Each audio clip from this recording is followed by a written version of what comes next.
student at the University of Nairobi. He's also an adjunct lecturer at the same university. He's also an expert in international security and foreign policy, and he focuses on ontological security. More specifically, conducting research on counterterrorism, countering violent extremism, radicalization, de-radicalization, community-based armed groups, and non-state armed groups. And so I welcome Mr. Omondi Okwanyi, who's going to be speaking to this topic on conflict dynamics, especially during complex emergencies, with now the introduction of the COVID-19 pandemic. Karibu, Mr. Okwanyi. Thank you very much. Thank you. First of all, I would say that I got an interest in studying counter-violence extremism when Kenya Defense Forces went into Somalia in 2011, and then there was a lot of retaliation or tactics, by the Al-Shabaab retaliating back, and then there was a lot of radicalization in Pumwani, for example. At the time, I was doing a lot of research in Pumwani. So then I got an interest in understanding violent extremism and counter-violence extremism. So this has been my engagement for some time. That I got an opportunity to write this paper, trying to understand the how these international interventions affect the civilians. And my presentation here, which is one of the paper I wrote in the Amani Journal, it borrows a lot from the historical perspective of counter-violence extremism, looking how different military intervention has affected the civilians. And so again, it also looks, it's about the antagonistic relationship between foreign policy and domestic policy. When I talk of domestic policy, I mean counter violence extremism strategies such as community policing, and then also military intervention such as AMISOM. So a bit of that. And it's also related to, domestically, it's related to what Dr. Charles Mbugua presented last time in the first series, which is Ungoverned Spaces.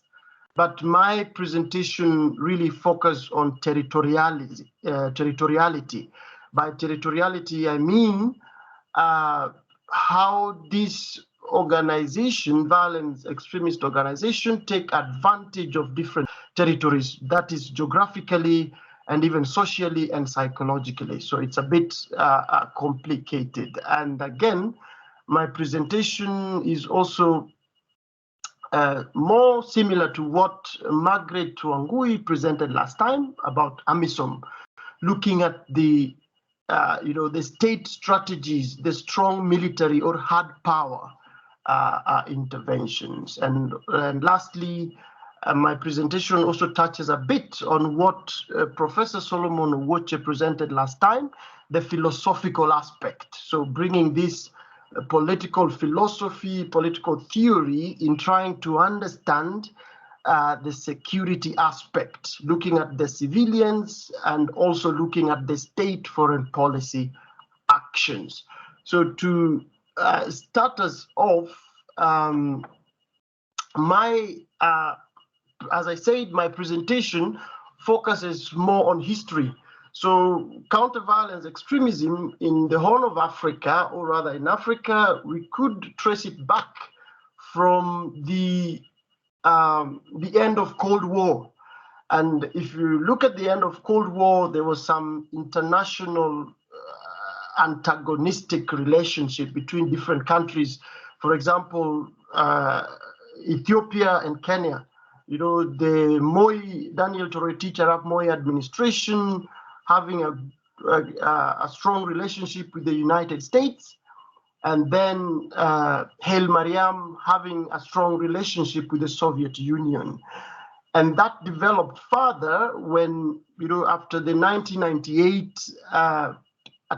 bomb attack, and President Moi's administration got a lot of sympathies, and then later on the September 11th attack, and then George Bush comes with the AFRICOM, that is a strong U.S. military in Africa. And then in 2006, when now the Somali case was at the center, the U.S. and Ethiopian alliance came in to try to keep peace in Somalia. And then later on, this insecurity came into the Kenyan northeastern part. Kenya joins to fight. Kenya went it alone in 2011, that is October 14th, to fight Al-Shabaab. That is through a counter-terrorism action, which is a foreign policy action. And later on in February, that is 2012, Kenya joins African mission in Somalia. So then this mission was successful. Kenya went ahead, but of course there's some scratches and challenges which can be discussed in another paper. So Kenya becomes successful in Kismayo, but then a retaliation, it's what I call win some, lose some game. So Kenya wins Kismayo and relatively peace in Kismayo, but back at home, Al-Shabaab comes to Pumwani. Al-Shabaab is in Majengo, Pumwani. Al-Shabaab is in Mombasa, Majengo, and so on. So you find that win some, lose some game. And then this lose some, win some game can be understood by the concept of territoriality. So in territoriality, I mean there are some spaces where these violent extremist groups hardly strongly occupy, and they have a lot of presence there. But there are places where I call semi-territoriality. There's a heavy government present, but they relatively take advantage of the hard power the government is projecting and then win the hearts and minds of the society. So this is what semi-territoriality means. So in a nutshell, you find that CVE, or counter-violence extremism engagement in the Horn of Africa, has, in a nutshell, it focused so much on state power, the heavy military aspect, and we shall see this when we look at AMISOM in brief. But of course, there are some soft approaches which we shall also look at, and you find that some of these soft approaches are comes with the civil societies, more so in Kenya as opposed to Somalia. This case looks at both Kenya and Somalia. So one of my thoughts in understanding CVE heavily focuses on the framework of security, that is the Copenhagen School, a book written by Barry Buzan and Ole Wever. It's a very good book on understanding security from a community aspect and also understanding security from a state aspect. So there's an antagonistic relationship between foreign policy again and domestic policy. Also, the book by Kenneth Booth is also a very good book to understand security in that context. So understanding security or counter-violence extremism in a state aspect or at the international system, and also understanding security in a more local or an individual aspect. And one of a good example in understanding international intervention is AMISOM. And AMISOM was exhaustively explained by Margaret Wangui in the first series, I guess. I'm just going to touch a bit on it. if you look at AMISOM, for example, AMISOM is heavily militarily. It has a lot of military presence in Somalia, and AMISOM has quite a number of police. That is AMISOM police. I happen to be one of the trainers of the AMISOM police through the Danish program. So training on community policing strategies. So you look at AMISOM, the civilians are probably 70 or something. The AMISOM structure itself is heavily centered on the military. So therefore, it is more on military policy and more of hard power strategies as opposed to these other strategies, which I'm going to explain shortly. So what we can learn from AMISOM is that a good example would be understanding AMISOM with the examples of ECOMOG. ECOMOG is Economic Community Group. It's a very complex security organ in West Africa. And ECOMOG has very good examples. And of course, ECOMOG also has different challenges. For example, one of the good examples of ECOMOG could be the removal of Yahya Jammeh into power, when Yahya Jammeh from Gambia refused to get out when he was defeated. Then ECOMOG came in and helped to remove him, and then there was more peace and stability. So AMISOM, we wouldn't say that AMISOM is a security complex if we try to understand the theory of security complex, but AMISOM is sort of getting there. One of the challenges AMISOM, we would say, has is, of course, there has been a projection that AMISOM would leave Somalia. Last year, it was projected that around May, AMISOM would have withdrawn. And AMISOM has not withdrawn yet from Somalia. And now the Security Council projects that in December, by December, probably 20th or 30th of December this year, AMISOM would withdraw. But that kind of projection is still uncertain because we cannot really tell, because there's still some insecurity challenges in Somalia. Another challenge AMISOM have is the distance decay Ethiopian troops have, because currently there is a Tigray conflict in Ethiopia. So then you find that concentrating on counter-violence extremism in Somalia, and yet there's also some insecurity at home. It's a very, very it's problematic in a way. Of course, AMISOM can be a lesson, because currently counter-violence extremism is in Cabo Delgado in Mozambique, and SADC is forming up to try and fight CVE in northern Mozambique. And this can be a very good example to learn. SADC could learn from AMISOM what are the successes and what are the challenges in these places in Cabo Delgado. And you see that the kind of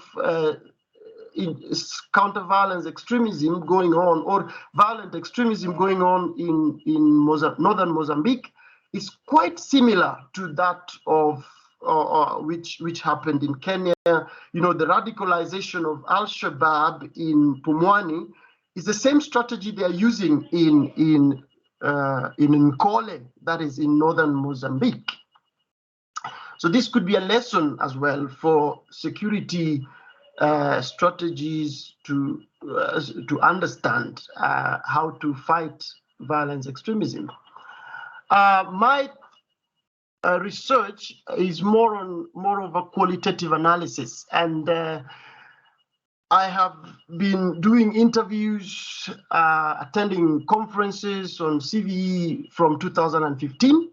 So with the help, I have been part of the European Union research project, which is Horizon 2020, from the Norwegian University of Life Science, and also the evaluation. We did an evaluation for the Norwegian Embassy in Kenya and in Somalia. So we looked at CVE projects, the Norwegian CVE projects in Kenya and Somalia.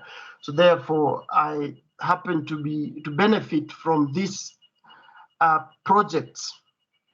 Again, I was involved in a search for common grounds in northeastern Kenya, that is Garissa, Tana River, and Lamu, doing some interviews, looking at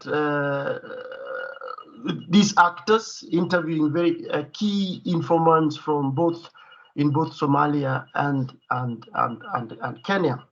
So the methodology is more of a qualitative approach, takes a qualitative approach using key interviews from key informants. So the paper centered more on the conceptualization, looking at the concept radicalization. And the concept radicalization has, it is a social science concept. It has some antagonistic nature in its definition. And this creates a problem in policy intervention, because radicalization, for one, is different from another one. The way the state looked at radicalization is different from, for example, how these civil societies are looking at radicalization. And radicalization and violent extremism has been, subjected to terrorism. But these concepts are more wide. If you look at them in details, you will find that they are more wide as compared to as in relation to terrorism. Again, the concept is more, associated with extremist ideologies. And a researcher, a German researcher, that is Daniel Kohler, he exhaustively explains what radicalization is. And he looks at radicalization in the aspect of its opposite, which is de-radicalization, because now different policies, intervention on counter-violence extremism tries to come up with de-radicalization aspects. So, but indeed, there's a problem when it comes to conceptualization and policy when on radicalization. So one of the problem here is, states trying to come up with counter-violence extremism or counter-terrorism aspect, which is a foreign policy intervention. You look at AMISOM, for example, hard power approach, heavy military based in Somalia. Yet radicalization is not just, we cannot stop radicalization with physical security. When I talk of physical security, I'm bringing different theories and philosophy. For example, those of us who understand international relations, the theory of,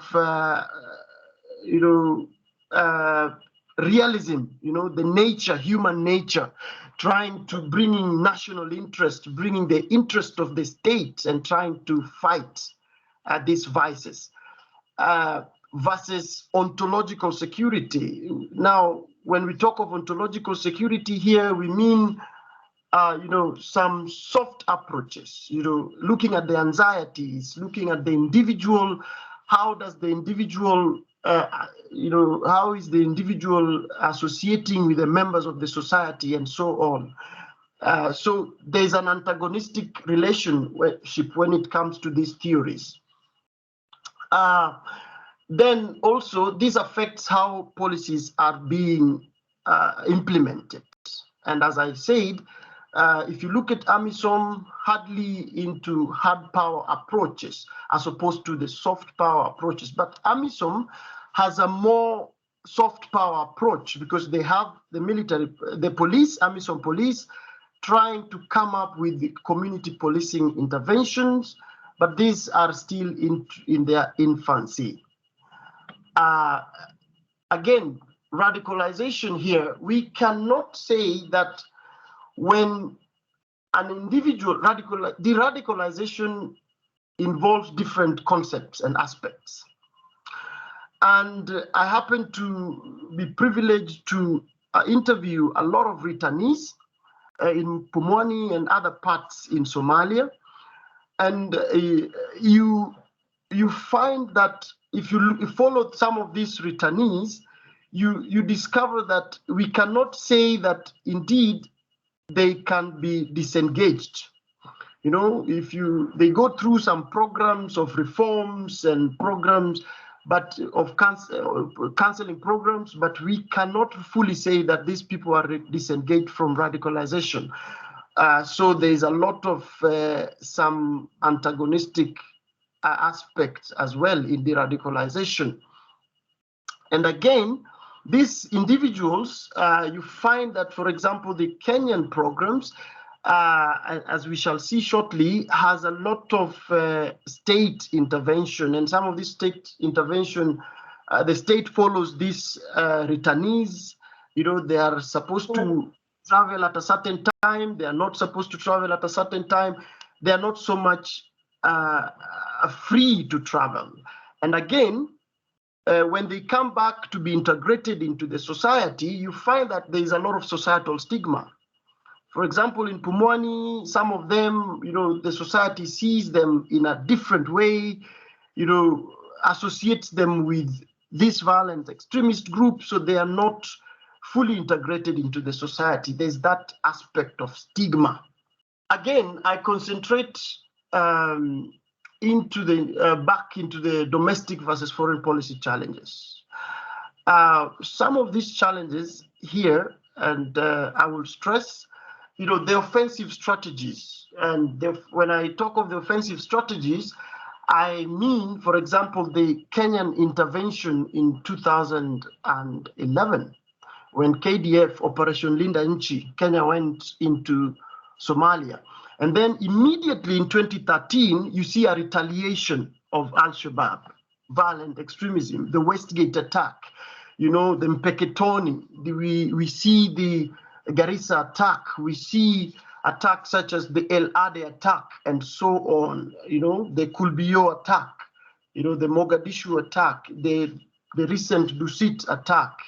And these are some retaliation. There is an intervention by the state, but these violent extremist groups retaliate, and then it affects the civilians. So the war is taken back. So it's not just a conventional war where they fight in the battlefield, but the battlefield has shifted to Nairobi, the capital city, that is the Westgate, and so on. So then this, and again, so you look at this and you understand, you try to understand the nature of violent extremism. It's not just about physical, but it involves also the sociological aspect and the psychological aspect, which this organization, that is violent extremist groups, are taking advantage of. So again, looking at the domestic aspect, we have the unit, which is the state, and some of the strategies the state can take are, for example, community-oriented policing. Community-oriented policing are strategies which can help because they involve the community as opposed to just the state interventions, you know, mapping these civil societies and what they do in collaboration with the government. And this will help to understand the concept territoriality versus semi-territoriality. You know, these violent extremist groups take advantage of the territoriality aspect and also the semi-territoriality, the sociological aspect and the psychological aspect. They take advantage of the vulnerable communities, and then they radicalize young people and get some relative territory and win the hearts and minds. Again, domestically, we could look at this in terms of the individual. A very good example of radicalization, I mentioned before, radicalization in Pumwani, it's a replica to what is happening, what has been happening in Kole village, that is in Cabo Delgado, what Al-Shabaab is doing there in Mozambique. So this is a very good example which states and other organizations can learn from. In a nutshell, if you look at counter-violence extremism in Kenya, there's a lot of civil societies involved in countering violence extremism in Kenya, and they use a lot of soft approach as opposed to what the government or the state is doing, which is a more hard power approach. And some of these organizations, there are so many, you could talk of SUPKEM, Haki Africa, Muhuri, mention them, Kenya Human Rights, and so on. But you find that some of these have antagonistic relationship with the government. And in 2014, some of these organizations were even mentioned or gazetted as working with this terrorist organization. So there's that antagonistic aspect. There's a lot of government policies when it comes to counter-violence extremism, especially county policies, which has started developing in a geographical perspective where counter-violence extremism violent extremism was more, and then now we have almost all the counties with CVE policies. But these policies are still focusing on more hard power. There's need for bringing a soft power approach. You find that the Kenyan strategies where there is a lot of insecurity aspects, there's a lot of conflict, there's heavy convoy of military. I happened to do some research in Tana River, to do some research in Garissa. You find that there's heavy GSU military, heavy GSU there. There's heavy military in Boni Forest and so on. But if you go to places such as Ijara and Fani in Garissa, you find that there's a relatively government presence there. Then these organizations take advantage. The Somali case, a bit different but more similar, also shows a heavy government present in CVE aspects, but the Somali focus is has a more relation between the donors and the government. So, for example, there are, there's some there have been some de-radicalization programs in Serendi, Serendi's program, that is de-radicalization and rehabilitation in Mogadishu. There's been some in Baidoa. There's been some supported by the German government in Kismayo and so on. But you find that these programs of de-radicalization in Somalia, there's a bit of a challenge. One of the challenges that there's heavy government presence, and then the localness indeed is key, but some of this local aspect, there's a lot of warlords, there's a lot of government elites and so on who takes advantage of CVE work. Therefore, there's that aspect of interest when it comes to the-radicalization and CVE work. So again, as I said, the Serendi program, for example, has been in Somalia, in Mogadishu, is in support of the Somali National Intelligence Agency, and some of these children, some of these young people who are in the program work together with NISA, and then you find that indeed some of them, we cannot say they are fully de-radicalized. They go back, they give information back to the militia groups, and then there's a lot of antagonistic relation, and then therefore CVE work becomes really challenging. But in a nutshell, most of the CVE work in Somalia are donor funded, but heavily focusing on government in relationship between the Somali government and the donor community, as opposed to Kenya, where there is a lot of civil societies doing the radicalization and doing CVE work, with the government also trying to come up with local aspects such as county police, county CVE policies. But there's a challenge. For example, if you look at community policing, according to the Kenyan Constitution, Article 41 spells out the structure of community policing. But there is some antagonistic relationship between the government implementing Article 41 and 96 of the Police Act and the introduction of these county commissioners. So you find that the government is coming up when it comes to community policing, because there is need to involve the civilians, which, for example, is the governors, to work together with the security professionals. But there is that political antagonism when it comes to devolution and so on.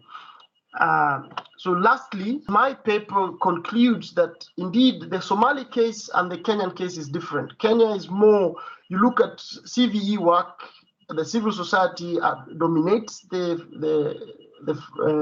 field, but in Somali it's more of the government and the donor community. More so, there is a great hard power in both Kenya and Somali as compared to the soft approaches which the civil societies are trying to bring as an approach. The conclusion is that CVE work needs more evidence-based. So community aspect, such as community policing strategies and philosophies are very, very important. Thank you so much. Thank you very much, Mr. Omondi Okwanyi, for what was a very insightful presentation, drew in a comparative analysis of countering violent extremism, looking at Kenya and Somalia, one having a bottom-up approach and another one top-down. So I think I have many questions, and I believe many other people. So if you have a question, please write your question, because it's I hear you forget things after 10 minutes and then there's 8 hours. So write your question. I've also written mine, so that we can welcome the next presenter, and then we can have the question and answer soon after Mr. Songa presents. So thank you very much, Omondi Okwanyi, for that very, very insightful presentation on countering violent extremism in the Horn of Africa, and presenting those two very, very different, and I think so much in terms of lessons to learn on countering violent extremism from Somalia and Kenya. So please write your questions for Omondi, which we're going to ask him soon after Andrew's presentation. So Andrew is going to be presenting on transitional justice. We've heard about the initiatives being done on countering violent extremism in the Horn of Africa. Within, again, remember, the theme of the topic is within a context of complex emergencies, where now we've added another spanner in the works of COVID-19. So Andrew Songa is going to be presenting again transitional justice within this context of complex emergencies and COVID-19. And I'm going to introduce him. Andrew Songa is a lawyer and a human rights advocate with 9 years experience in the area of legal research, policy formulation and analysis, in domestic and international policy advocacy, and also in civic education. He has previously served as a program manager for transformative justice at the Kenya Human Rights Commission, and sat on the board of the Constitution and Reform Education Consortium, CRECO. He has also advised and assisted the African Commission on Human and People's Rights to draft its study on transitional justice in Africa, and the general comment on the right to redress for victims of torture and other ill treatment.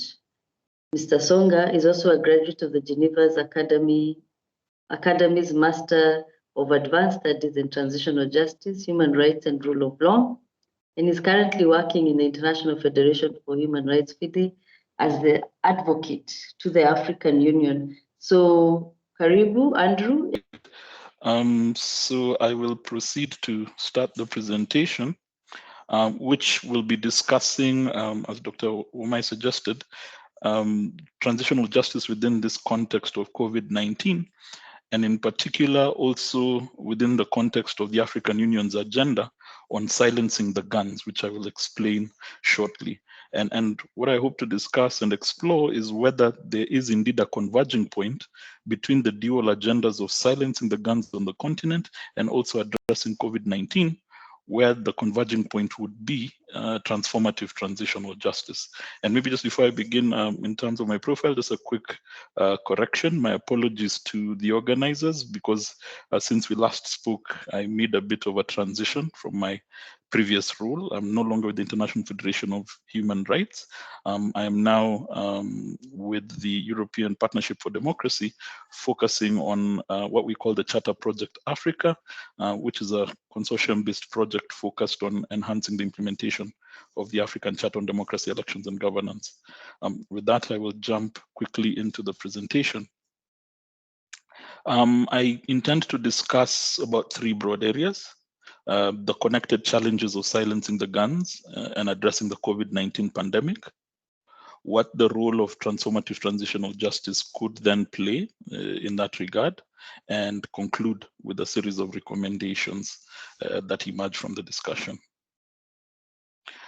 So to kick off entirely, I would like to draw inspiration from a passage by Arundhati Roy in an article she wrote at the start of the COVID-19 pandemic in early 2020, where she said that historically, pandemics have forced humans to break with the past and imagine their world anew. This one is no different. It is a portal, a gateway between one world and the next. We can choose to walk through it, dragging the carcasses of our prejudice and hatred, our avarice, our data banks, our dead ideas, our dead rivers, and smoky skies behind us. Or we can walk through lightly, with little luggage, ready to imagine another world and ready to fight for it. So with that framing and that thinking in mind, I would like us to think about the interlinked challenges of silencing the guns in Africa and addressing COVID-19. When it comes to the notion of silencing the guns, this was an operational theme for the African Union for the year 2020, with the added aspect of creating conducive conditions for Africa's development. Where did this theme come from? This theme came from the solemn declaration that was made by Africa's leaders during the 50th anniversary of the African Union, where they said they want to envision a conflict-free Africa, noting the backdrop of conflict that had plagued the continent since our individual countries' independence. And what are the ingredients for this solemn declaration to end conflict in Africa and silence the guns? There were about 7 key ingredients. The first was to address the root causes of conflict by tackling economic and social disparities. It also focused on ending impunity through enhanced national and continental judicial institutions. It sought to pursue accountability as a continental endeavor, that it's the responsibility of Africa as a whole to ensure accountability for gross human rights violations, in line with the principle of non-indifference, which is articulated in the African Union's Constitutive Act.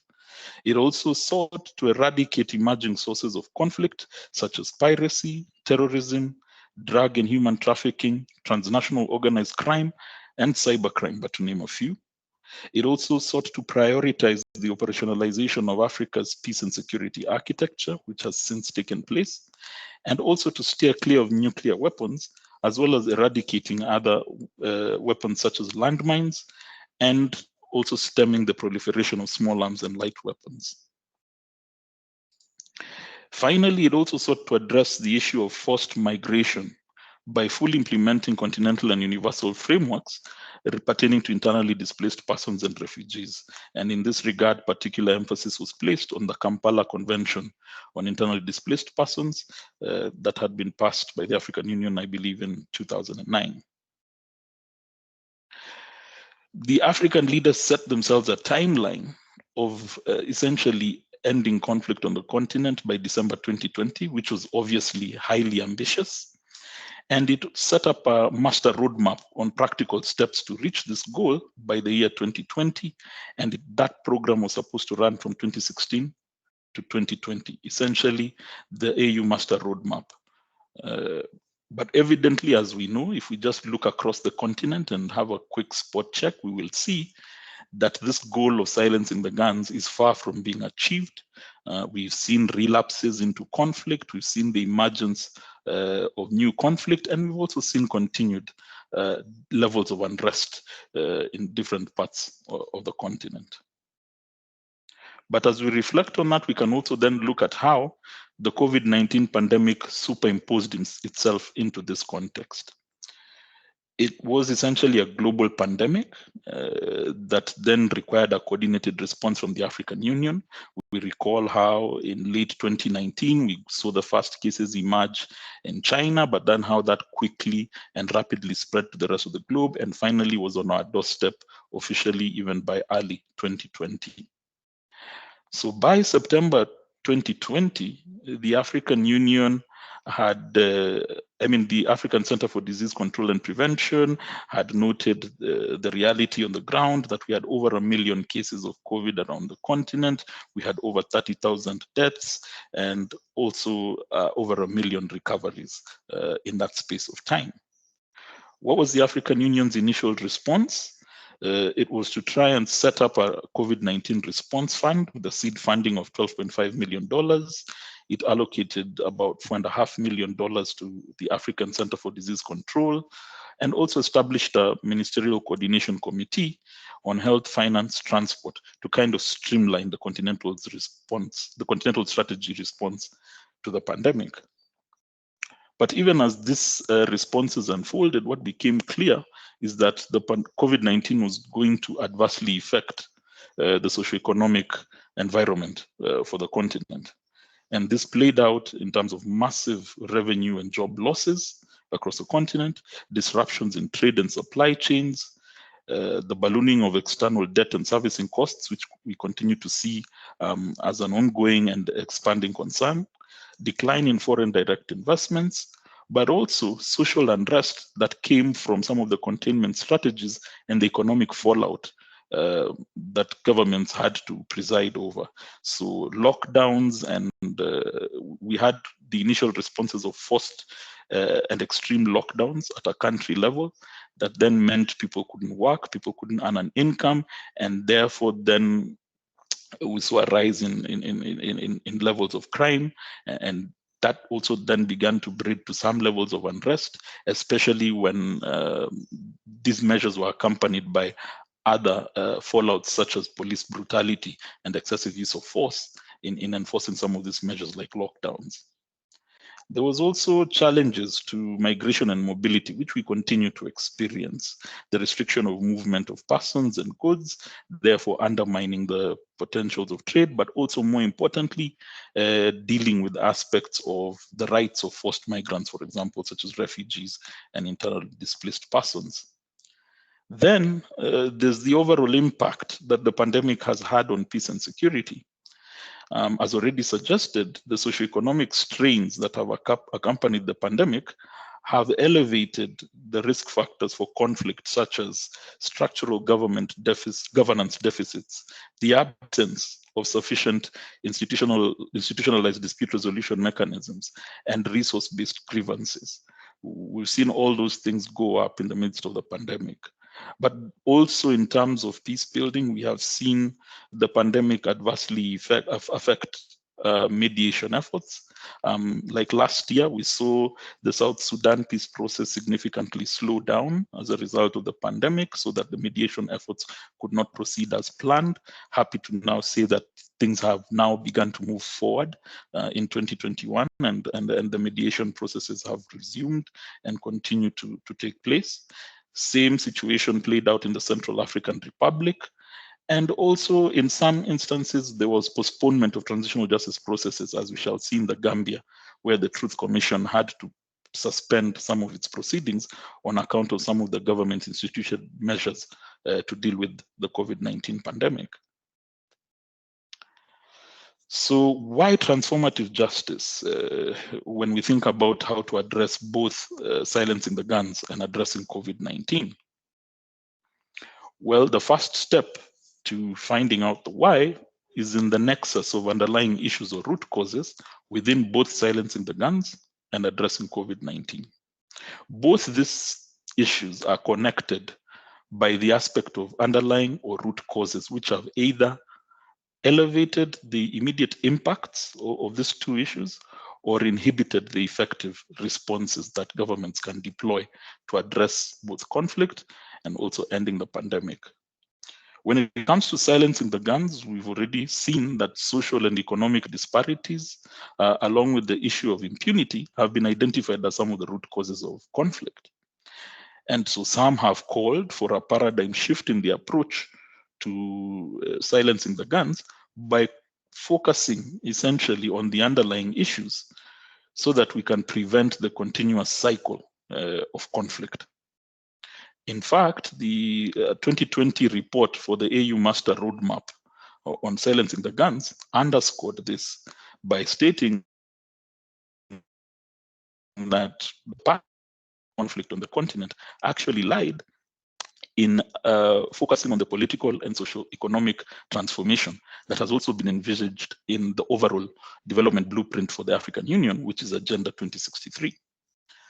When it comes to COVID-19, similarly, reflecting on the pandemic has seen a lot of people acknowledge that what has actually amplified this pandemic are the deep structural challenges that have not been addressed by numerous countries on the continent. And some of these structural challenges or underlying causes include the underinvestment in public health and fundamental research, food insecurity, malfeasance or corruption with regards to public finances, the prioritization of infrastructure projects at the expense of human well-being, and also basically economic models that don't contemplate human well-being sufficiently. There's also been that securitized response to the pandemic, as I mentioned earlier, that then exacerbates social unrest, and human rights abuses also that have been encountered in the process of some of those state responses. All this then contributes to eroding public trust in state structures and also disrupts social cohesion in a way that then overall undermines the political stability of different states on the continent. And therefore, what does the agenda for the COVID-19 recovery or post-pandemic phase entail? It entails that paradigm shift or structural transformation with regards to our governance systems, our economic models, and development priorities. As expressed by various African scholars in an open letter to African leaders, it is essentially to break away from the outsourcing of our sovereign prerogatives, to reconnect with our local configurations, to break with sterile imitation, to adapt science, technology, and research to our context, to elaborate institutions on the basis of our specificities and our resources, to adapt an inclusive governance framework and indigenous development, and to create value in Africa in order to reduce systemic dependence. And so this is where I argue that transformative transitional justice comes into place. What is transitional justice? Borrowing from one of the leading scholars in this field, Pablo de Greiff, transitional justice essentially denotes those measures that are utilized by states to deal with legacies of massive human rights abuses, with recognition and civic trust as the immediate goals, and reconciliation and democracy as the final or long-term goals. There's been a lot of engagement with transitional justice on the continent over time. We recall the seminal example of South Africa and its Truth Commission process. We recall also examples such as Sierra Leone with its Truth Commission hybrid and prosecutions. We recall also Rwanda's engagement with the Gacaca system to address the atrocities witnessed during the genocide in conjunction with international tribunal trials. And in all that, and in the accumulation of those experiences, which I should, of course, also mention Kenya's experience after 2007, some criticisms have emerged over time.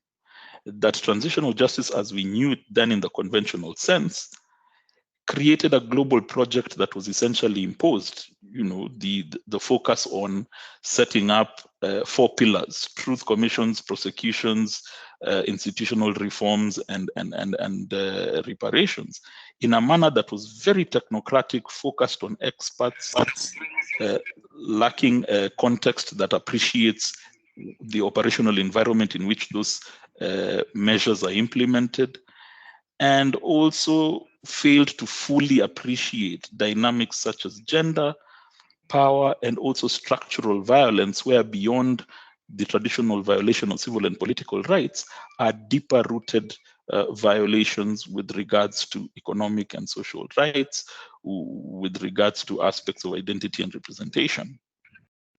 So this is what led to the broader argument for expanding the bounds of transitional justice to include a transformative aspect.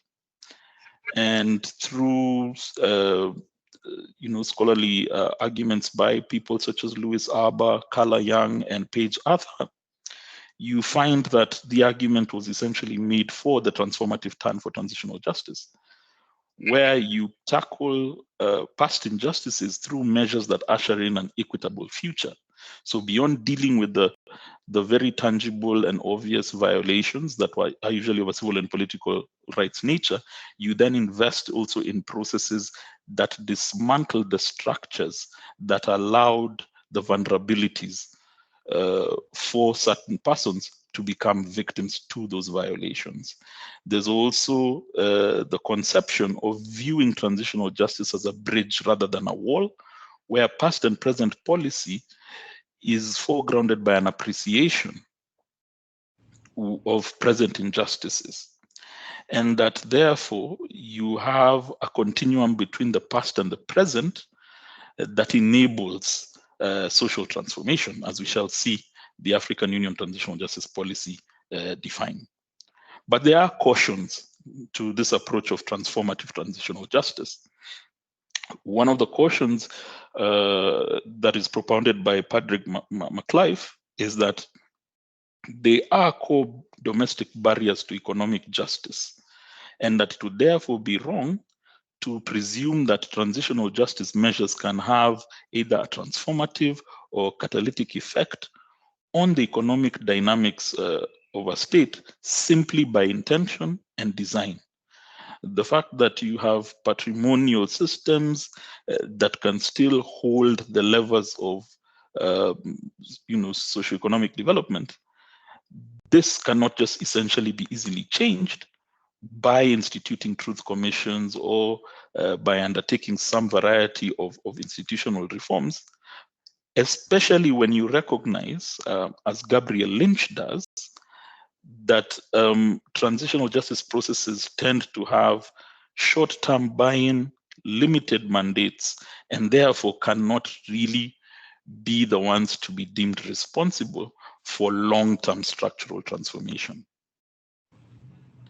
So with that in mind, how can we locate transformative transitional justice within the African Union's instruments? Its overall vision speaks to an integrated, prosperous, and peaceful Africa driven by its own citizens and representing a dynamic force in the global agenda. So within that, you already see a grounding of like a citizen-led approach to conceiving the future for the continent. When it comes to the norms of justice and addressing peace issues, it's all spread out within the Constitutive Act of the African Union, where the Constitutive Act speaks against genocide, crimes against humanity, and war crimes, provides a role for the African Union to intervene so as to restore peace and security, but also emphasizes respect for human rights, democracy, and the rule of law, as well as good governance, and explicitly speaks against impunity, political assassinations, and acts of terrorism. The African Charter on Human and People's Rights embodies the human rights foundations for the African Union system.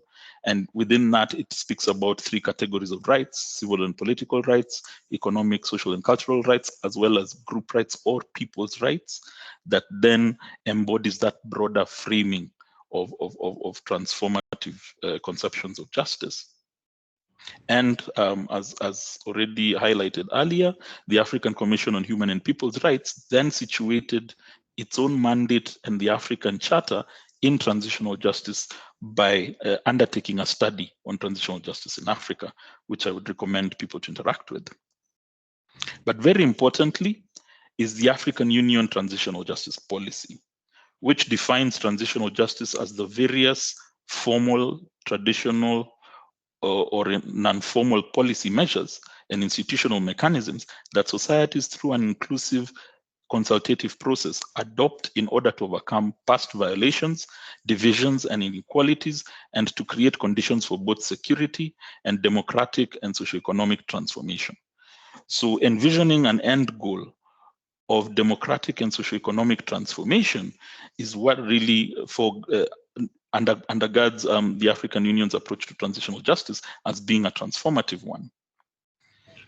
And therefore, the conception of justice would include institutional, social, and economic systems of governance and inclusive development, redistributive justice as a source of redress for structural inequalities, and this is embodied by various approaches such as land reform, affirmative measures for marginalized groups.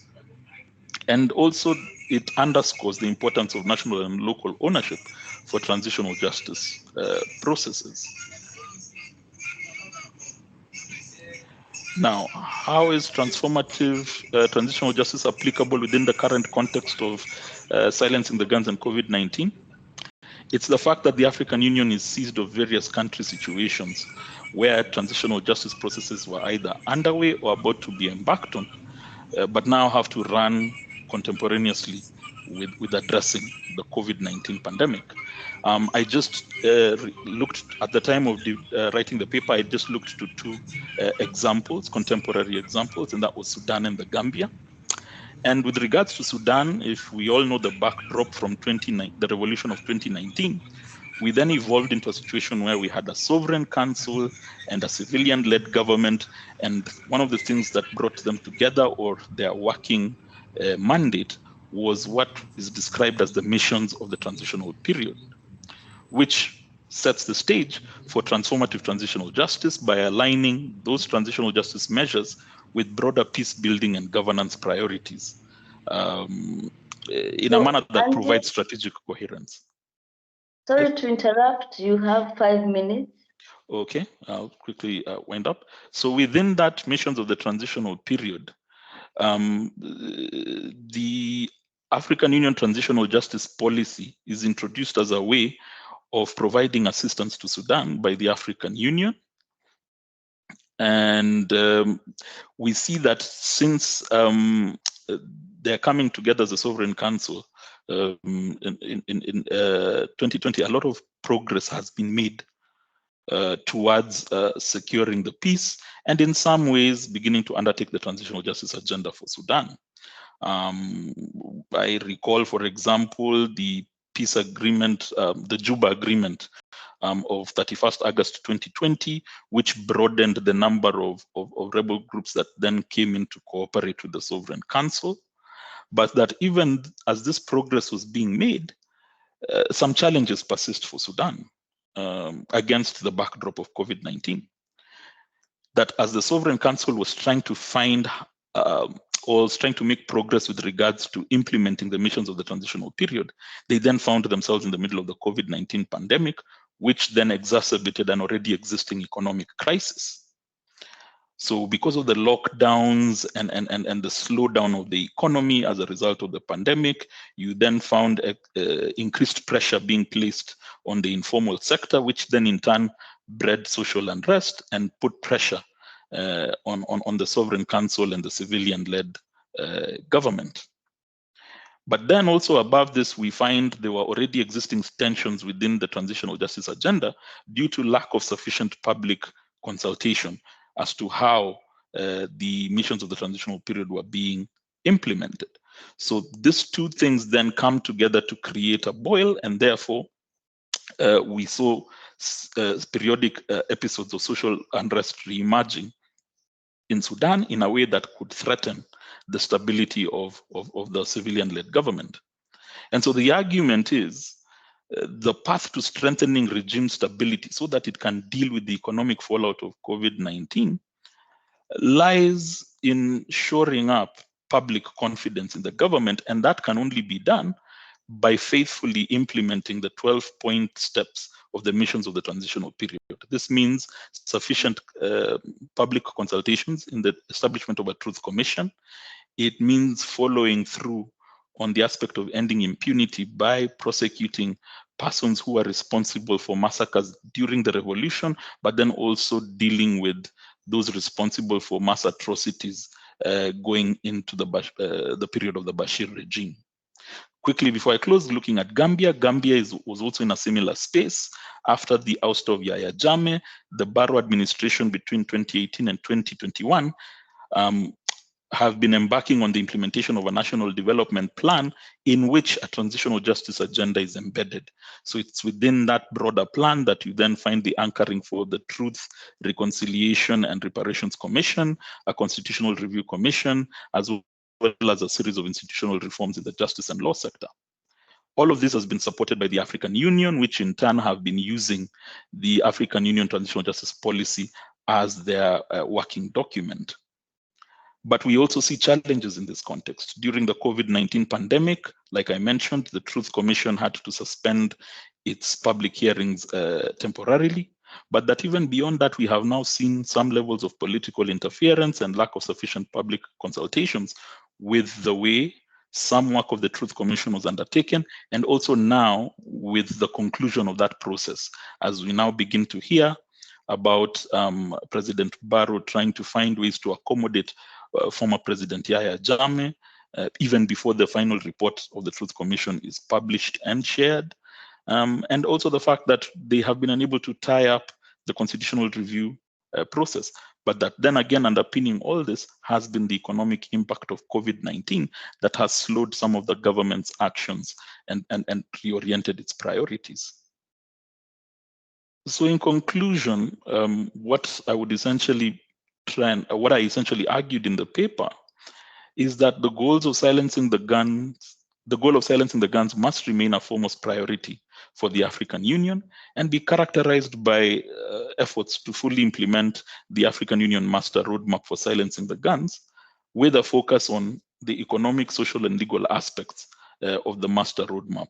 I'm happy to say that since writing the paper, the African Union, in fact, resolved to extend the period for the implementation of the Master Roadmap by 10 years. So we should be looking forward to a revamped Master Roadmap, and hopefully one that will reflect an emphasis on economic, social, and legal aspects to address the underlying causes of conflict. That in appreciating the socio-economic impacts of COVID-19, the realization of social protection and social security should also be elevated to be a key pillar or flagship project under the African Union's Agenda 2063, alongside other earmarked projects such as silencing the guns and the establishment of the African Continental Free Trade Area.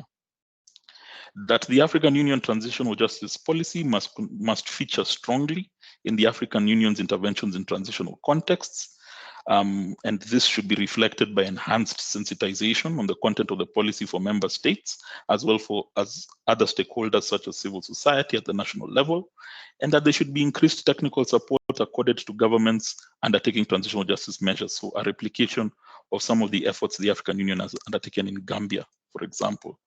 And that there should also be improved synergy amongst not just various AU organs, but also with other regional economic communities when it comes to implementing transitional justice in different contexts, and also ensuring that the initiatives for transitional justice are underpinned by a collective political will that would then see sufficient resources allocated not just to implement the African Union Transitional Justice Policy. And maybe another recent development that looks promising in this regard is the operationalization of the African Union Peace Fund, and the suggestion that the Peace Fund can also be utilized to implement or to further certain transitional justice processes by the African Union. And that also importantly, transitional justice agendas embarked on by member states should be people-driven and people-owned initiatives of transformation.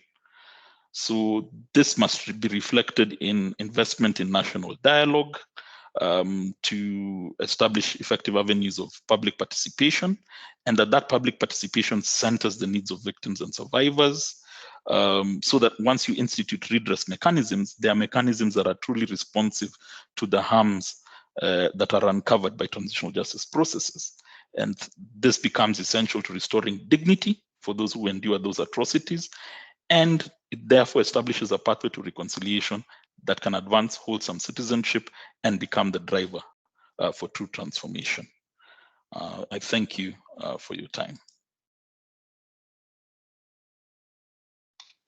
So thank you so much, Andrew Songa, for a very also insightful presentation and also thought-provoking on what has been done so far regards transitional justice, the policy, and the silencing the guns. Those are two major kind of policy issues or policy directions at the African Union: the silencing the guns, and then of course the TJ policy, the transitional justice policy, and how can that help in transformative justice. So, and I like your proposal about how can transformative justice be the way to address the challenges we have in silencing the guns, of course, in the context of COVID-19.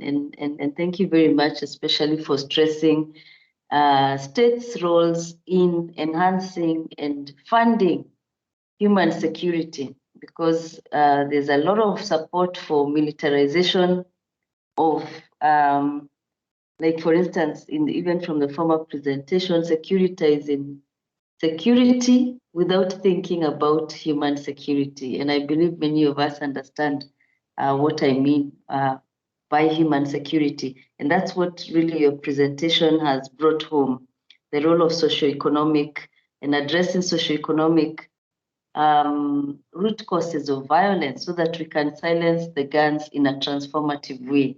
Thank you very much for that. And now I'm going to open the floor for questions. I believe, so you can raise your hand using the raise hand function. I have seen Solomon Otieno. I think maybe should we take a group of questions and then to both of you? But anyway, and then there is Michael Sitawa. So I will allow those two to start. So Solomon Otieno Owoche, and then Michael Sitawa, Dr. Michael Sitawa. There is, I think, somebody else that I can't see. Perhaps Martin, you can help. But we can start with those two, Solomon and then Dr. Sitawa. And please thank you. Mute yourselves if you're not speaking so that we can hear the speaker. Thank you. Thank you, Chair, for the opportunity. And let me appreciate the two very eloquent presentations. And as an individual, I've learned a lot. Mine, please take it positively. Concerning the first presentation by Omondi Okwany, I would have suggested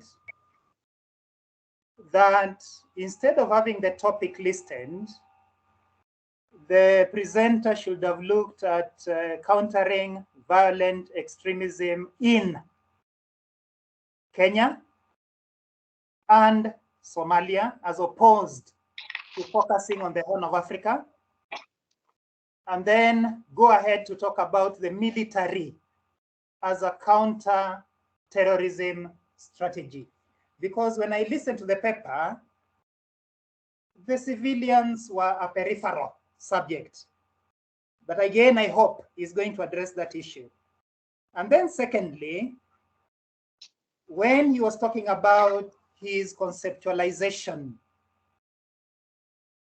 he mentions the traditional support, the traditional strategy that simply focuses on the state as a major actor, and then he simply mixes it up or bridges it up with the Copenhagen School of Thought. But I would have preferred he talks about the traditional approach, because anytime you talk about the military, it is anchored in that traditional approach.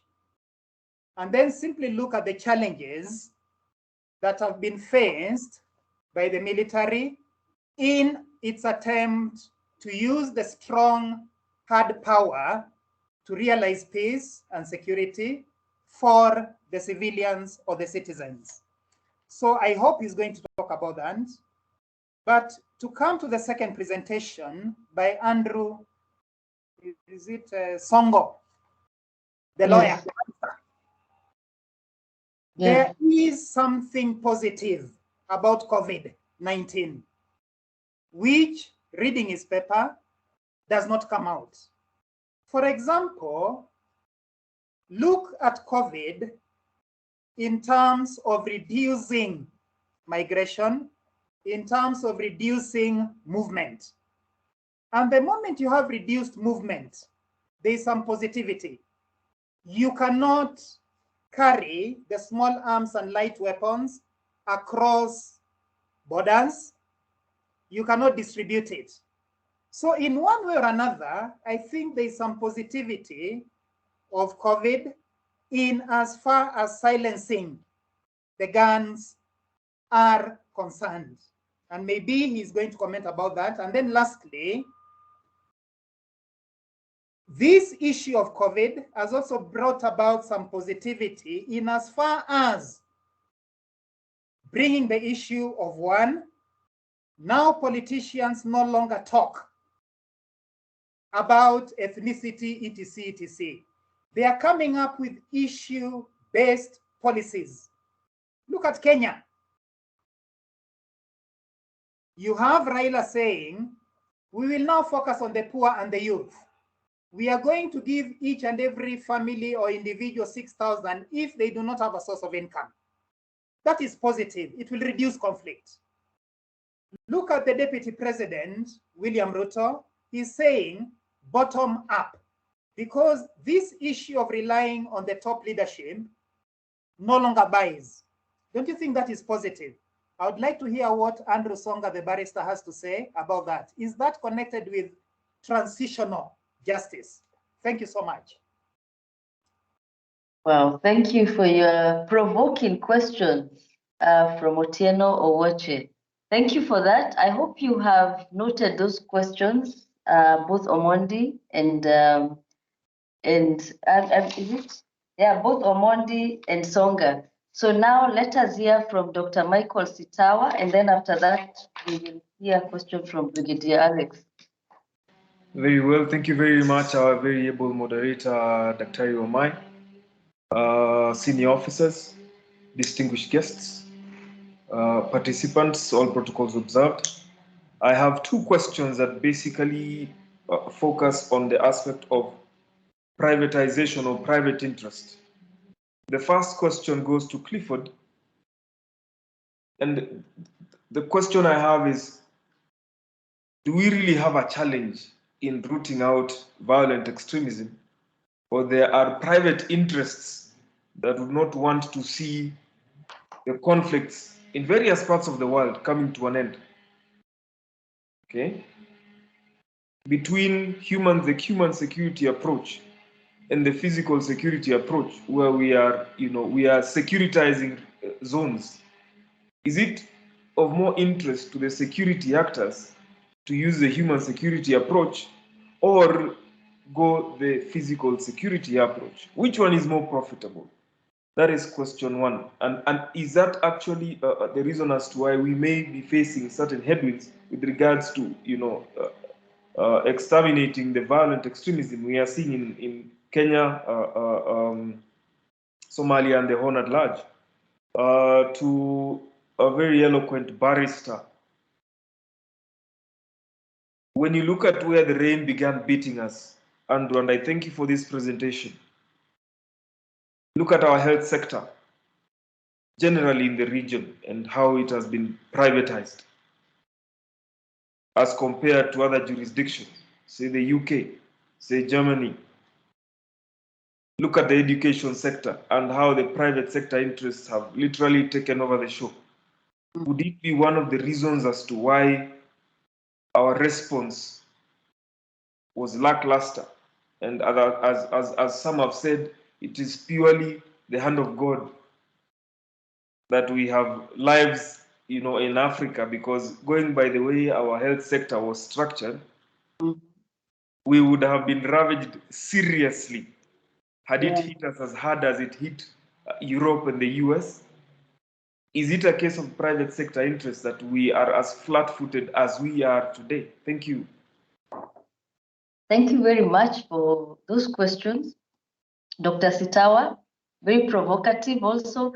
Now I will ask Brigadier Alex to ask his question, and then from there we can have first Omondi respond, and then Songa. Thank you very much. My question goes to Mr. Omondi. Can you hear me? I can hear you. Thank you. Now, research has shown that most of the perpetrators of violent extremism are youths below 20 years. And this has been because the minds of the youth are very easy to manipulate and radicalize. In your research, did you find a position where the Minister of Education, for example, could come in and address the issues of this young mind in terms of early childhood education, so that they develop with a positive mind in terms of the society, and the process will not be able to have this extreme violent extremism, because the military is nothing but the last resort. But if you can change the mindset of the youth, then we will not have people being radicalized the way it has been in the recent past. So I was just wondering whether that one appeared in your research, and if that could be an inclusion. Thank you.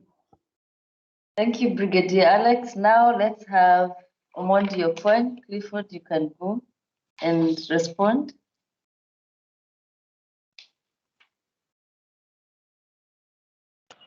Thank you. Can you all hear me?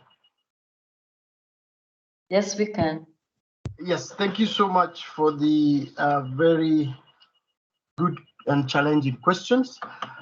First of all, I will start with the concerns of Professor Solomon Owuoche, the able Solomon Owuoche. I mean, it's this paper, or rather my research,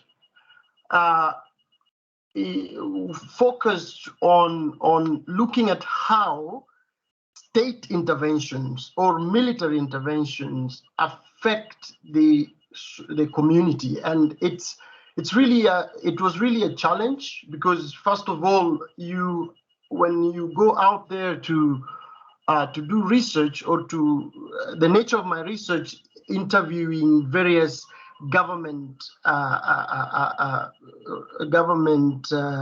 personnel, military personnel, police personnel, is very challenging.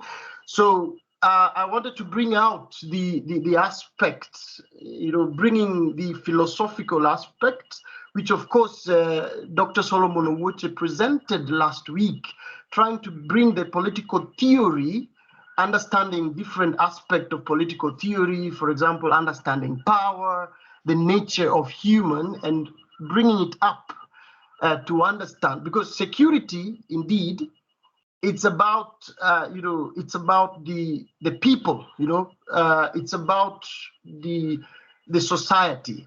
So as someone said, of course, military is the last resort, and sorry about that, military comes in as a last resort, but indeed, as we my focus on the Copenhagen school is to bring the community aspects, because Kenya Defense Forces, for example, went into Somalia after different Al-Shabaab retaliation. So trying to keep the security of the state, a foreign policy intervention to secure the state. So that is why my work was focusing on the military intervention and its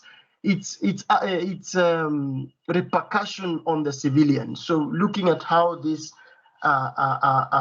play out, the foreign policy aspect, which is the state interest, and how it affects the civilians. Again,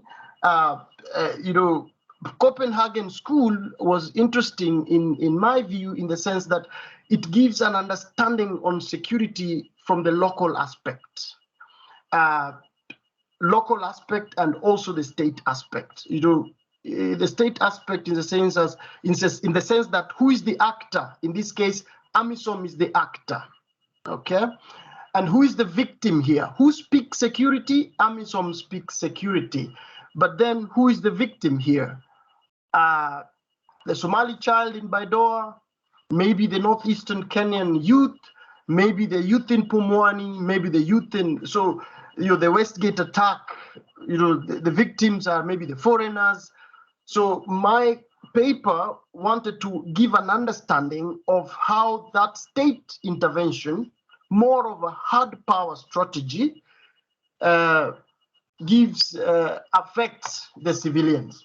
And also to answer Sitawa's question, it's more related to what Professor Solomon Owoche pointed, the challenges of CVE. One of the main challenges of CVE, again, comes with this foreign policy and domestic policy antagonistic relation. When we talk of domestic policy, we are talking of community policing strategies and philosophy. In the philosophy, in the sense that trying to bring trust to the people. When the police are trying to bring security within the society, they try to bring that trust. And the element of trust is very hard to build. Trust can take a long time to build, but it goes very fast. So then this aspect of trust, trying to rebuild the trust between the police and the community, as opposed to a strong, realism or physical security aspect, is indeed a challenge when it comes to community, when it comes to counter-violence extremism. And again, to emphasize physical security versus the human security. So this is actually this is one of the interventions I'm trying to find out in my PhD dissertation. I'm talking about ontological security, trying to understand human security, looking at the anxieties which comes with this security intervention, at the state level, where currently, as we speak, there is a maritime security. There is anxiety between President Uhuru Kenyatta and Farmajo. So such kind of anxieties between different presidents and the maritime security from the ICC, Uhuru Kenyatta disputed the decision as a state. Of course, at the international level, the state is the main actor, that is realism. But then it causes a lot of anxieties between these two communities, the communities within Somalia and Kenya. And lastly, just to answer the last question, violence, extremism, my research indeed focuses on the youth, looking at how this youth, for example, in Pumwani, Majengo, in Mombasa, northeastern Kenya, as an actor, how do they react to CVE? And you find that my research found out that, for example, there was a case in Jamhuri High School where one of the students stabbed the other because of some religious issues, and then it was linked to some terrorism act. And indeed, the Ministry of Education has some kind of strategies on violence extremism. Even the universities now, you know, the Garissa attack involved one of the Nairobi University students. So there are some strategies on soft power, but indeed these strategies are still in their infancies. You look at policies from the county level, which also reflects in the education sector. They are still more on hard power strategies, not understanding the soft power. And as I mentioned, in Kenya, the government still has some antagonistic relation with the civil societies when it comes to the soft approaches. Thank you so much. I hope I answered everyone. If not, I could add more. I could emphasize more. Thank you. Okay, thank you, Omondi. I will now welcome Andrew Songa to respond to those people who had questions for you. Okay, thank you very much. So to Solomon Otieno, I would say, can you argue that there has been positive aspects of COVID-19 in terms of reduced migration, extending into a reduced proliferation of small arms and light weapons? Yes, perhaps you could argue that, but my broader view of that would be that would be a very blunt response to the issue of proliferation of small arms and light weapons. And let me explain why. Because stemming down migration across the board and arbitrarily, as COVID-19 compelled states to do, also would then have very adverse effects that would extend far beyond what I think would be the short-term benefits of a very brief stop in the proliferation of small arms and light weapons. What do I mean? In the complete total shutdown of movement of persons in the period of the COVID-19 pandemic was also the restriction in the movement of forced migrants.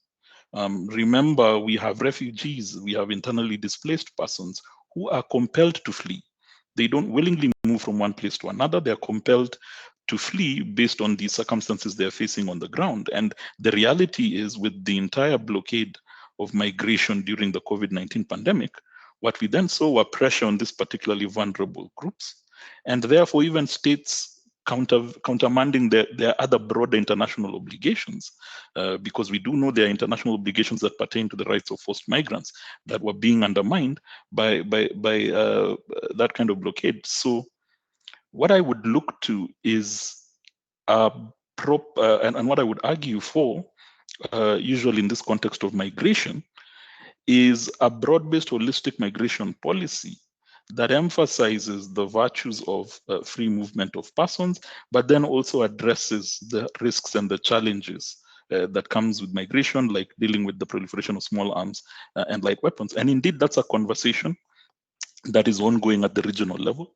There's the policy and action plan on the free movement of persons. There's also a protocol that the African Union has prescribed within that regard. And for me, it's the implementation of those instruments that can create a situation where we don't necessarily throw out the dividends of movement of persons and goods in the name of also then enhancing greater security, such as stopping the proliferation of small arms and light weapons. With regards to our politics being driven towards issue-based platforms, or politicians being driven towards issue-based politics, I'm a bit hesitant to embrace the change that we're hearing. For me, what I see is an evolution in the rhetoric, but not necessarily a change in policy. So I do agree with you. We are seeing political stump speeches that are speaking about the common man, about dealing with poverty in the country. But I would argue, instead of it even being aspirational, let us look at what we have actually been shown in the interim. Within the emergence of COVID-19, one of the primary things that emerged very quickly across the board was an argument for greater social protection for vulnerable groups. Some scholars, some practitioners did in fact argue for the government to set up safety nets to deal with the persons, the most vulnerable persons affected by state measures such as lockdowns. We didn't see much change in practical policy measures. We instead saw very few individuals and private entities trying to bridge the gap by, for example, providing food supplies in the informal settlements to deal with those who could no longer earn a daily living and were now residing confined in their homes without any food or access to other social needs. But we didn't see much response from the state actors. And yet the rhetoric evolves to saying, we are now dealing with a bottom-up approach to our economy. We are now thinking about what we will do for the poor person. I just feel we are yet to see rhetoric tangibly evolve into policy practice. And we've already had an avenue, I think, through the COVID-19 window to give them an opportunity as political actors to make tangible movements towards some of the things they're saying. With regards to the issue of the privatized health sector as raised by Dr. Sitawa, I do agree that, yes, it's actually an issue in terms of how our response was undermined. I think what COVID-19 illuminated is the gap that has been created by the absence of government investment in the health sector. And this is particularly alarming if you remember that there is also an existing state obligation. If some of us are familiar with the Abuja Declaration, the Abuja Declaration required states to invest at least 15% of their annual budgets towards the health sector. We can ask ourselves what progress has been made towards that, because it's an over 10-year-old declaration. And I can guarantee you we have consistently, as far as Kenya is concerned, failed to meet that obligation. And so COVID-19 was essentially the chickens coming home to roost when it came to that issue. And why do I look at it as a nexus to transitional justice? Remember, the argument that the African Union Transitional Justice Policy makes in its definition, at the heart of it, it's about using post-conflict measures to also herald socio-economic and democratic transformation. Remember, one of the anchors of the conception of justice is redistributive justice. So when you look at some of the post-conflict contexts, when you look at Kenya post-2007, part of the issues that emerged in our Agenda 4 process was recognizing that there are gross social inequalities, there's been marginalization in the country, and that these were drivers of the broader discontent and the unrest that bred into the violence we saw in 2007. If you remember how Kofi Annan framed the conflict when he introduced the National Accord and the 4 agenda items. And so the understanding was our pathway into not being in the state of our post-2007 violent environment was to also deal with these underlying issues. And so I would argue one of the key indicators of marginalization is the lack of social amenities or a lack of investment in social amenities in some areas of the country. And you will find health is a very big indicator in that regard. And so when we're talking about how we measure whether we have really transformed our society socioeconomically away from the underlying grievances that contributed to the 2007 election violence, one of the things you will then find yourself looking at is the level of government investment in socioeconomic infrastructure. And I think, again, COVID-19 has shown us that we have really not done enough with regards to investment in our health sector. Coming even more closer to the aspect of conflict, look at it from the lens of sexual and gender-based violence in the context of our elections and our politics. The recommendations that emerged from the Waki Commission in regards to the establishment of gender violence recovery centers, the highlighting of the fact that we need a health infrastructure that can also contemplate psychosocial support for victims of sexual and gender-based violence.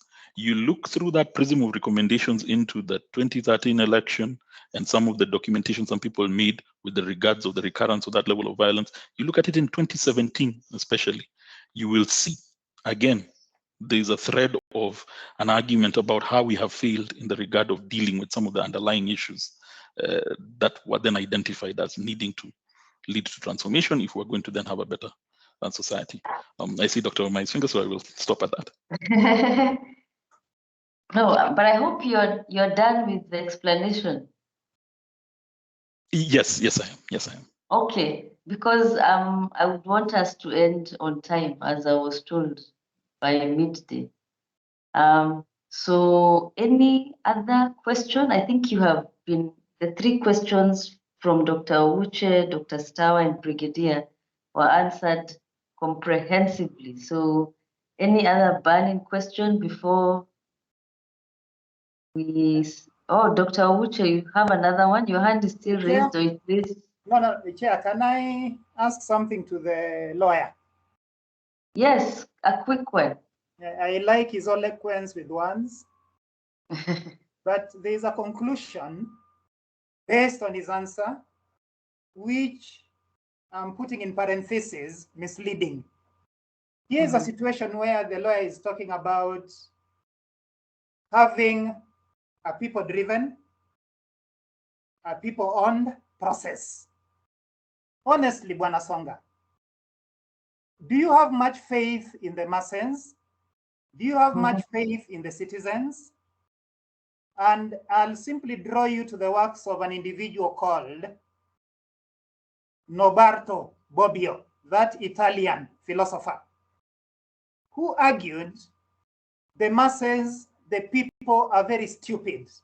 Yeah, they do not know what they want. And here's a situation where Bwana Songa has already dismissed the leaders. And of course, the leaders love the stupid people. So where is the solution, as you conclude by saying we need to have the people at the center in terms of stopping the bullets and, of course, having relative peace? So, Bwana Songa, why do you have so much faith in the people, really? And you know they are stupid. Dr. Ouche, could you please say that again, the name of the Italian scholar who said that? Norberto Bobbio is Bobbio. Norberto. Norberto Bobbio. Okay. Bobbio. And if you Google, you'll see his works on the future of democracy. All right, thank you. Songa and the chair. So Songa, the floor is yours. Thank you so much. I don't know whether I would go as far as that philosopher in characterizing the public in that manner, but I understand the sentiment. What I would say is this: why do I invest a lot of faith in the people? I think it's because history and experience has shown me that if you have a significant dissonance between what the people ascribe as their needs and what's being prescribed as political solutions, you will tend to find yourself back into the onset of the cycle of conflict. So what do I mean in terms of the voices of the people? And just to cite some examples of where it's manifested itself. Look at the Sudan revolution of 2019. You had a situation whereby social unrest over economic angst and disparities translated into a national movement that toppled a regime that had literally had a grip on the country for decades. And then soon after, what you had was a prescribed formula of how to assuage the masses to very quickly speak to jailing the dictator that was Omar al-Bashir, and then trying to quickly preserve the structure that he presided over by saying we have a new leadership. But then the public said, no, that's not enough for us. They stayed out there, and then the compromise was made into a sovereign council, which I discuss in the paper, to include some civilian authority, but that in itself was not enough. It then took creating a 12-plan mission of the transition that then spoke to the aspirations of what the people were demanding for, that then began to assuage and restore some level of credibility to the authority figures that were now presiding over the state. And that has become the anchor. Again, very recently, in just earlier this month, we saw a few threats to that structure or deviation from the transitional justice mission that the people ascribed to. And again, very quickly, you saw the public galvanize, go back to the streets, and threaten to upend the existing structure if it did not follow back to compliance. So what does that tell you? I invest in the masses of the people because state stability is very much contingent on them. And when you come to our Kenyan context, my concern is not that you should totally discard political leadership. My concern is that I hope they realize they're getting into a stage where it needs to go beyond rhetoric. And so my argument has been, they have in fact embraced the thoughts of the people by tweaking their rhetoric, but that to go to the next level, they also therefore need to tangibly tweak their policy practice. And so my only argument is maybe it's premature to judge what's going on in this current electoral cycle, but my hesitance comes from the evidence I have before me. And the evidence I have before me is from the onset of 2020, when we had the pandemic, and a very clear-cut example of how our political actors can intervene to introduce social protection that is clearly demanded for by the people. Unfortunately, they didn't really rise to that occasion. If you look at our COVID-19 responses, what they have been very heavy on are some of the hard responses like lockdowns, curfews, and very heavily enforced by the security apparatus, but very little on the side of social protection, on the side of investment in infrastructure. So again, rhetoric is evolving, policy practice not as quickly so. So my hope is when we head into the next election cycle, we will see a policy practice that matches rhetoric. Or if they fail to do so, they risk inviting the wrath of the masses, the stupid masses, that is. Yeah. And I don't think, anyway, I don't want to get into the debate of the masses. But wow, I can still see two questions. The head of applied research is supposed to be speaking right now. So I will ask him to give us direction, whether these two should speak or not. Okay. And in my power, I will only give you 1 minute each. Okay, so we can have Dr. Michael Sitawa and then Clifford. Thank you very much. I'm happy Head of Applied has allowed us extend a fun day lunch on me because of that. Thank you so much, sir. Dr. Christian Ani, are you with us? Dr. Christian? The reason as to why I call him out is because he actually did an article on which I have shared on the chat, and he's discussing a case of reinsurgence of coup d'etats in Africa. Yeah, that speaks something, that Africans are no longer, they are no longer you no longer have minds that are driven by garrison politics. They are now more aware of their rights. They are more aware of what they need. They are more aware of what is expected of the political class. I appreciate the quotes by philosophers, but it's also good to know that some of these philosophers operated in a certain epoch. This is the 21st century. As when the Arab Spring was taking place, it was pitched as the generation of the camel versus the generation of social media, where you have a more informed citizenry. Therefore, your citizenry making demands in 2021 is not the same citizenry making demands in the 18th century. I think I'll leave it at that. My 1 minute is over. Maybe if Dr. Christian may want to respond. Thank you. Thank you. Thank you for your discipline. So, Dr. Christian, do you want to respond to that before we hear lastly from Clifford?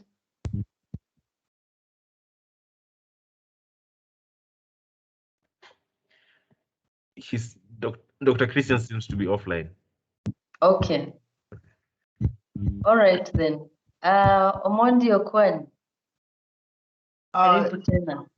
Yes, thank you. I hope everyone can hear me. This is a very interesting debate, and again, I would try to give some more emphasis and also touch a bit on transformative justice, as Songa talked about, because it's one of the antagonistic aspect I've been talking about. First of all,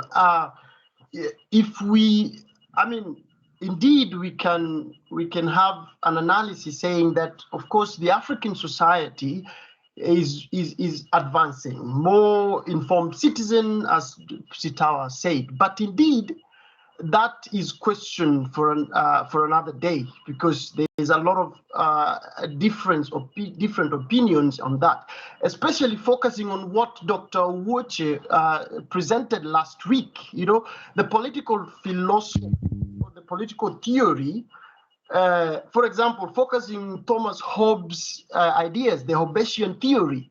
We trust the state. We must trust the state to give us security, order in the society. And again, looking at the other social contract theory, Jean-Jacques Rousseau, the general will, the common good, the Lockean thinking. So we blindly give the state all the power, and we trust that the state will give us the security we need. So that is a question, $1 million question, and that is one of the antagonistic thinking of physical security versus ontological security. The security of the individual. This individual has given the power to the state.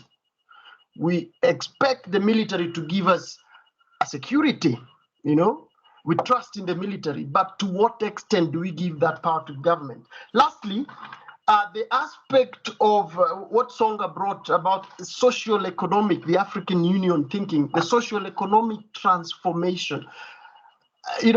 My research looked at across, some of the African, and even my current research looking at different counter-violent extremism or violent extremism all over Africa. Boko Haram, ISIS, and Al-Shabaab.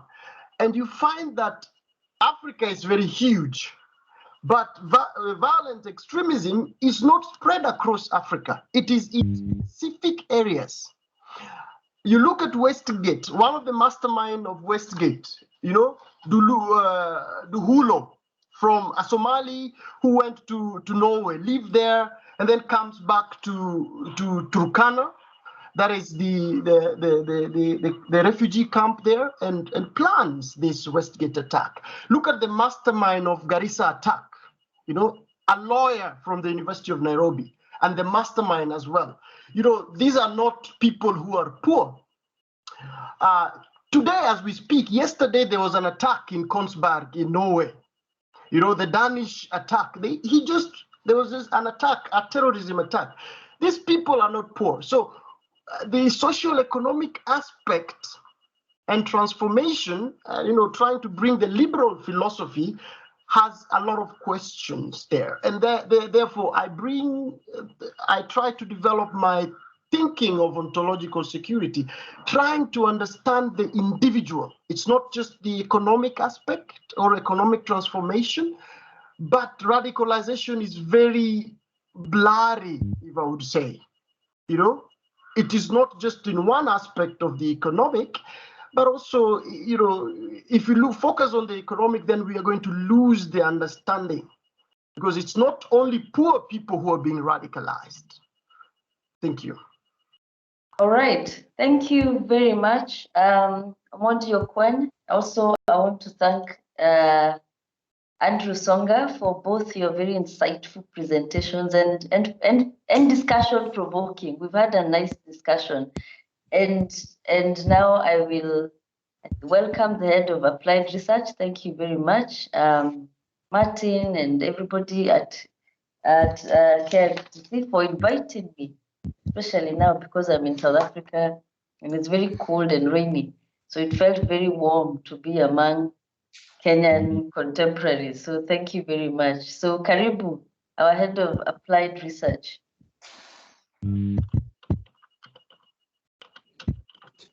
Thank you very much, Njoki, for your brilliant performance in guiding this discussion to where it is.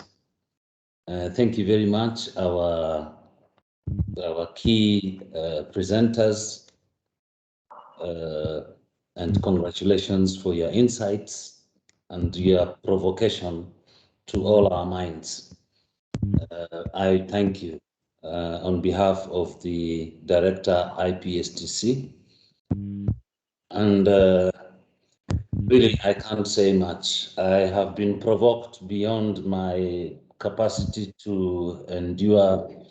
If it was not for your remarks about the mix of soft and hard power, I would have started to cock my weapon and to try to seek out some of those who have provoked me beyond the measure that I can endure.